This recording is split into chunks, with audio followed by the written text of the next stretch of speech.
Good morning everyone. मैं doctor Shashibala Tiwari, assistant professor, department of history, DAV PG college Siwan. First part में, Indo Greek के first part में हम लोग उनकी पॉलिटिकल कंडीशन, सारी बातों को, यूथिडेमस वंश की चर्चा की। अब नेक्स्ट पार्ट में, सेकंड फेज में, हम यूक्रेटाइड्स वंश की चर्चा करेंगे। इस वंश की सत्ता का संस्थापक यूक्रेटाइड्स स्वयं था। एस्ट्रेबो और जस्टिन के विवरणों से इस शासक के विजय के बारे में जानकारी मिलती है। वह सीरिया के शासक एंटियोकस फोर्थ का चचेरा भाई था। जिस समय डिमेट्रियस भारत में यूनानी सत्ता का विकास कर रहा था, उसी समय यूक्रेटाइड्स ने बैक्ट्रिया का राज्य हड़प लिया। डिमेट्रियस ने यूक्रेटाइड्स से संघर्ष किया, लेकिन वह पराजित हुआ। करीब 171 बीसी में यूक्रेटाइड्स के हाथों में बैक्ट्रिया की सत्ता आई। यूक्रेटाइड्स एक वीर योद्धा था। उसने बुखारा से भी युद्ध किया। वह युद्ध संभवतः इस कारण हुआ क्योंकि सोगडियाना डेमेट्रियस का समर्थक था और यूक्रेटाइड्स की सत्ता स्वीकार करने को तैयार नहीं था। आपसी संघर्षों ने यूक्रेटाइड्स की सत्ता कमजोर कर दी। उसका लाभ उठाकर पार्थिया के शासक मिथ्रिडेटस ने बैक्ट्रिया के कुछ भागों पर अधिकार कर लिया। यूक्रेटाइड्स ने डिमेट्रियस के उत्तराधिकारियों से संघर्ष कर भारत में भी अपनी सत्ता का विस्तार किया। उसने कपिसा और पूर्वी गांधार पर अधिकार किया। इस क्षेत्र से उसके सिक्के भी मिले हैं। जस्टिन का मानना है कि यूक्रेटाइड्स ने भारत पर विजय प्राप्त की। यूक्रेटाइड्स के बाद उसका पुत्र हेलियोक्लीज ने अपने पिता की हत्या कर सत्ता को अपने हाथ में ले लिया। जस्टिन के विवरण से ये पता चलता है कि हेलियोक्लीज ने अपने पिता की हत्या कर सत्ता हथिया ली। उसने अपने पिता को अपने रथ के पहियों के नीचे कुचल कर मार दिया। टॉर्न ने इसे पितृहंता की पहचान डिमेट्रियस फर्स्ट के पुत्र डिमेट्रियस सेकंड से करता है, लेकिन अधिकांश विद्वानों का मानना है कि यूक्रेटाइड्स का हत्यारा उसी का पुत्र हेलियोक्लीज ही था।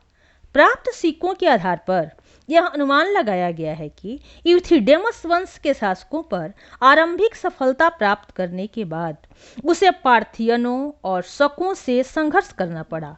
इस संघर्ष के परिणाम स्वरूप बैक्ट्रिया उसके हाथों से जाता रहा। अतः हेलियोक्लीज ने काबुल घाटी और भारत में अपना प्रभाव बढ़ाने का प्रयास किया।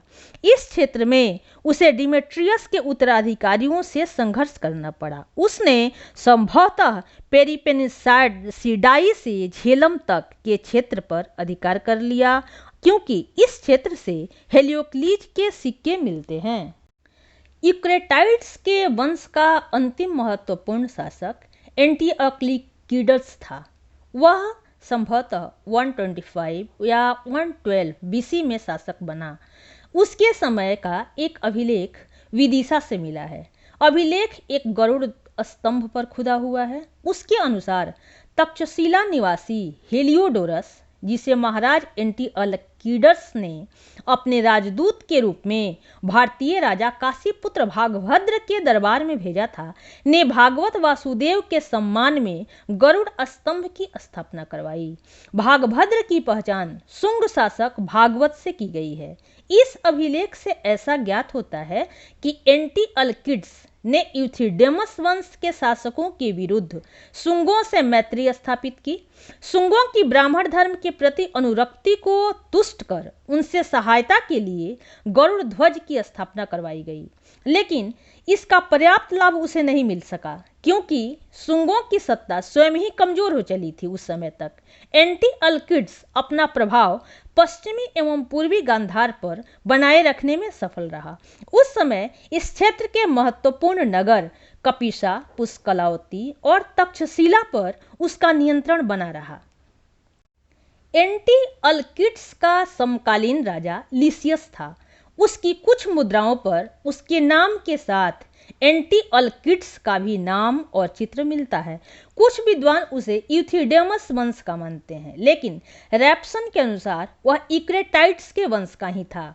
संभवतः शकों से सुरक्षा के दृष्टिकोण से दोनों ने आपस में मैत्री कर ली या दोनों सह शासकों के रूप में गांधार के विभिन्न भागों पर राज्य करते रहे।